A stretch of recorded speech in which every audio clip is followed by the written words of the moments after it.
ओम साई राम। मैं आपकी विभा। आज मैं जा रही हूँ साहिबगंज। तो कटिहार से ही 2 घंटे का रास्ता है।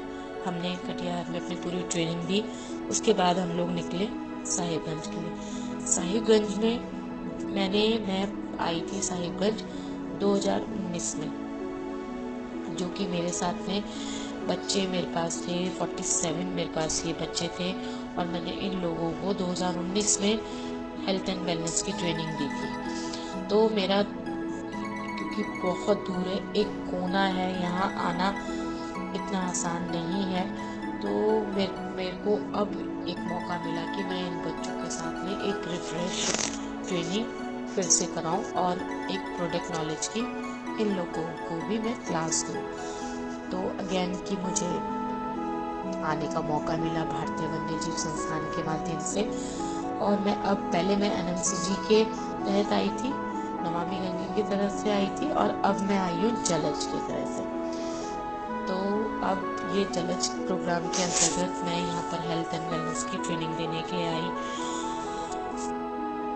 तो एग्जैक्ट मुझे पता भी नहीं था, मैं मतलब इतने टाइम बाद आ रही थी कि मैं बच्चों की शक्लें भूल गई थी कि कौन कौन बच्चे हैं, और बहुत से बच्चे ऐसे थे कि जिनकी शादियां ही नहीं हो रखी थी।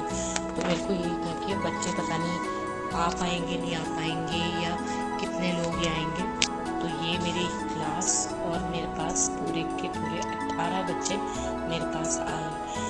तो मैं इतना था इस क्लास में कि मैं ये ट्रेनिंग भी साथ साथ दे रही हूँ हेल्थ एंड वेलनेस की, और दूसरा मैं इनको प्रोडक्ट बनाना भी सिखा रही थी। तो पहले मैंने इनका रिवीजन किया कि इन लोग को, मैंने सोचा कि इन लोगों को कितनी नॉलेज है, कितना ये लोग अभी याद है या नहीं है इनको काम। इनको जिस तरह से मैंने इन लोग को सिखाया था, क्या क्लास में इन लोगों ने इतना वो रखा हुआ है कि इनको पता है कि कितना याद है कितना नहीं। तो यही सारी चीज़ें, और क्योंकि मेरा एक क्लास करने का, क्लास लेने का एक अलग तरीका है बच्चों के साथ में, तो बच्चों को मेरी वो बातें याद है या नहीं।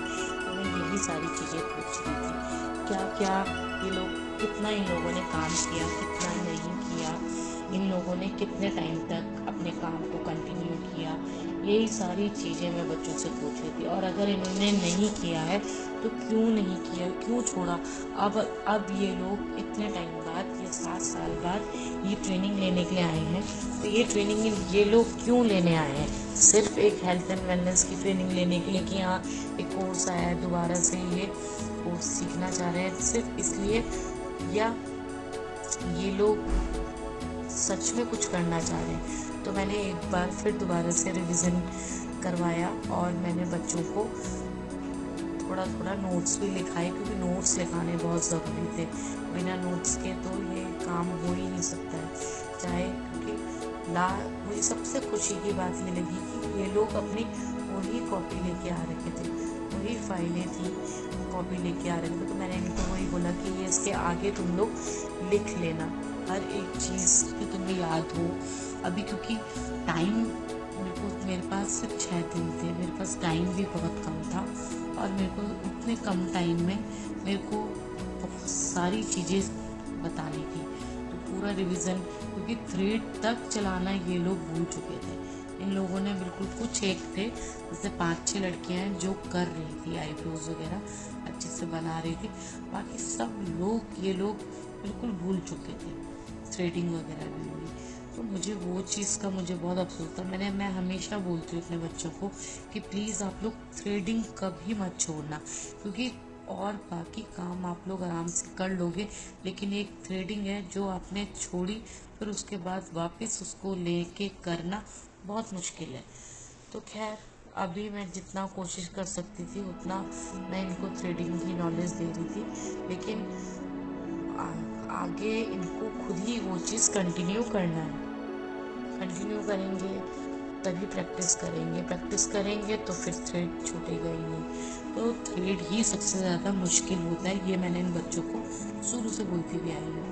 तो अब मैं स्टार्ट कर रही हूँ वैक्सिंग का। तो पहले मैंने, क्योंकि वैक्सिंग का भी इनको याद था पर भूले हुए हैं वही, क्योंकि 7 साल के अंतर्गत इन्होंने कुछ एक बच्चों ने, जो 4-5 बच्चे हैं, उन्होंने घर में ही वैक्स बनाए। घर में ही वैक्स बना के ये लोग वैक्स का जीन्स के साथ में जीन्स को कट करके और उसी को स्ट्रिप बना के ये लोग कर रहे थे।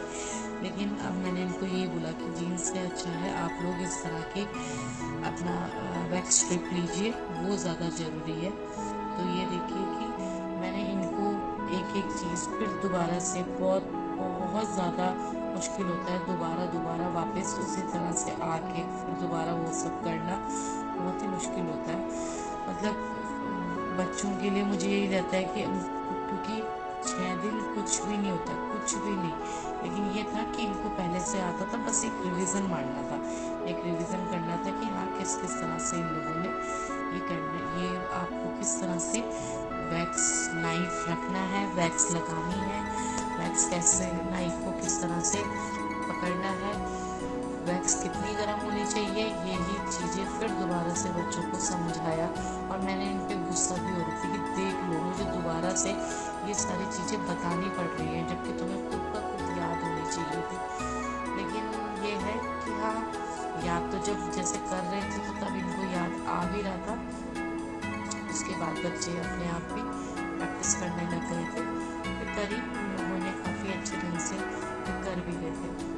कुछ कहीं पे थोड़ा बहुत अटक भी रहते थे, लेकिन फिर सबके साथ एक दूसरे को खुद ब खुद गाइड कर रहे थे और किस तरह से लगाना है वो ये सारी चीज़ें ये लोग कर भी गए थे। सबसे अच्छा ये लग रहा था कि ये देखिए ये एक दूसरे को ही हेल्प कर रहे थे। कोई नाइफ ठीक से नहीं पकड़ पा रहा है तो दूसरा उसको हेल्प कर रहा था कि नहीं इस तरह से नहीं, मैम ने इस तरह से सिखा रखा था। सब स्मार्टली बातें कर रहे थे उस समय। लेकिन फिर जब सबके करने की बारी आ रही तो फिर बस तब वहाँ पर फिर हंसने लग जा रहे। तो ये देखिए कुछ बच्चों को बहुत अच्छे से याद था, कुछ बच्चे बहुत अच्छे से कर भी रहे थे, ऐसा नहीं है कि नहीं कर रहे थे। लेकिन सबसे ख़राब ये होता है कि अगर आप एक बार काम छोड़ दो तो फिर भूल जाते हैं। तो इन लोग की बहुत सारे बच्चों की तो शादियाँ हो गई हैं, जिनकी शादियाँ 7 साल में शादियाँ हो गई, बच्चे हो गए, तो बस फिर भूल गए। तो यही होता है कि अगर आप भूलोगे तो फिर नुकसान तो आप ही के लिए है ना। अब यहाँ पर ये लोग बोल रहे थे कि इनका मेन ये था कि ma'am eyebrows, facial, bleach, hair cutting और आपका मेकअप हमारे यहाँ ये ज़्यादा चलता है। इसकी आप जितनी प्रैक्टिस करवाई होती है, वैक्स इनके यहाँ इतना, लेकिन मैंने इनको वही बताया कि वैक्स क्यों करनी चाहिए, वैक्स करने से क्या क्या फ़ायदे हैं। तो वो सारी मैंने ठीक है आए ना आए लेकिन तुम्हें सीखना तो है। ये पार्लर का एक हिस्सा होता है, ये आप ब्यूटिशियन के लिए एक हिस्सा होता है कि इसको किस तरह से आपने करना है। तो ये तो बहुत ज़रूरी है।